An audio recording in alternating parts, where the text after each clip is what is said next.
Alright guys, so a very serious video. This is a very sensitive topic, but apparently, allegedly, the former editor of the Attack on Titan manga has been, I believe he's already been arrested, and he's being accused of murdering his wife. Now, this is again a very big deal. There's a huge accusations or whatever. Apparently, his wife was found dead, and he says that I believe she killed herself, something along the lines of that. We'll read the article in a second, but honestly, above all else, this is a really bad tragedy. Whether he did it or not, the fact that somebody lost their life in the process of all this, really fucked up and really sad to hear. But also, it's really unfortunate that this happens right around the time the second season of Attack on Titan is coming out too, because at the end of the day, this could bring really bad press because, again, he was the former editor of Attack on Titan, so that just overall looks bad. But it's just super fucked up because this is actually the second bad story that I've heard regarding editors and different things going on, because there was also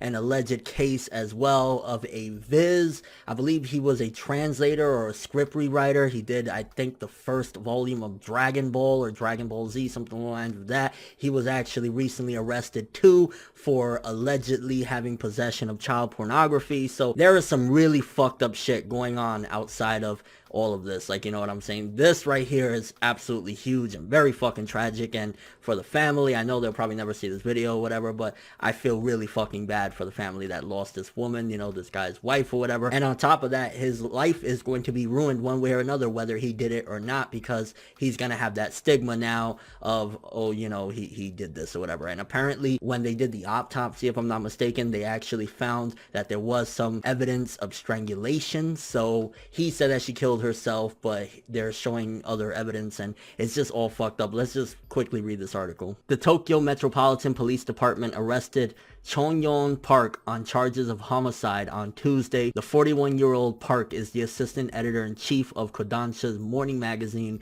and a former editor of Hajime Isayama's Attack on Titan manga series.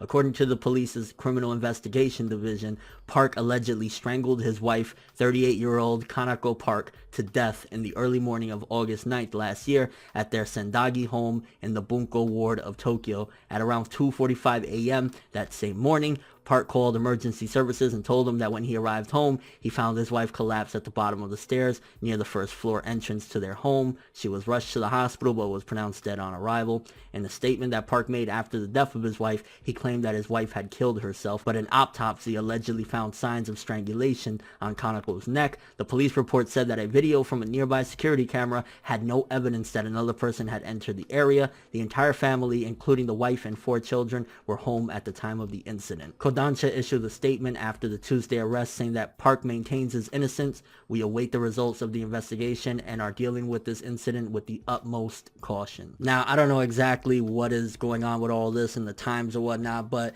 if there was a camera nearby showcasing that nobody had entered the home, no one else. So I'm kind of wondering exactly what that could mean. Could it mean that he was the only one that entered to begin with, or what's going on there? And I mean, just reading the story, actually, it makes it even more fucked up, the fact that her children were there, the entire family was there, and had to witness something like that. Like, yeah, really fucked up shit, honestly. And I just hope that, above all else, first of all, that the family, they're gonna be for a while, distraught by this, but I hope they can eventually get past this and recover, because this is a huge loss for that family. And at the same time, I also hope that this doesn't bring negative press to the manga industry or anything in general, because it's fucked up. And at the end of the day, just because somebody had involvement in editing a series, that has no bearing on the series or the magazine or the publishing company in general. So yeah, I just wanted to throw my 2 cents in this. It's really fucked up. And at the end of the day, I also think for the people that, which again, I'm doubting that any of the Japanese readers or fans or in general are going to be watching this, but we should definitely not lynch this guy until, we shouldn't go with the whole he's guilty. We should definitely wait and see what happens, if there's a result of him being innocent, because this guy's life is about to be destroyed one way or another. He's either going to have the stigma of his wife, he's a wife killer, or he's going to have the rest of his life in prison, and either way it's fucked up. So yeah, just wanted to touch up on this because a lot of people were hitting me up about it, and it's tragic. Any which way you look at it, it's fucked up. That's all I have for this one. Have an awesome day.